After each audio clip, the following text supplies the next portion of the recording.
Luto ng ating pritong bangus. Ayan na po. Ang ganda, ang sarap niyan, guys. Ayan oh, medyo crunchy yan. Ayan. At ito na nga po, nahiwa na natin yung ating bangus. Linagyan na natin ng asin yan. Ayan oh. Hindi natin po kinaliskisan yan. At ayan na nga. Atin ang iting prito. Nagpainit na tayo ng kawali dyan at saka mantika. Ayan, prito na natin yan. Ayan, mabilisan lang pong luto yan. Ayan oh. Mamaya-maya ibabalik na rin natin. Ayan, babalik na rin na natin yan. Ayan, ayan oh. Bango oh. Dagupan bangus po yung ating bangus. Ayan, kanya masarap po yan at malasa. So ayan po. Ayan na, luto na po. Atin na pong hahanguin ang ating pritong bangus. Ayan. So medyo ano po siya, medyo crunchy yan kasi medyo brownish yan, yan toasted.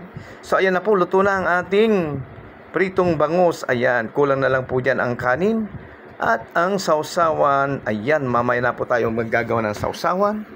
So ayan na po, thank you for watching. Pwede na po tayong kumain. Salamat po.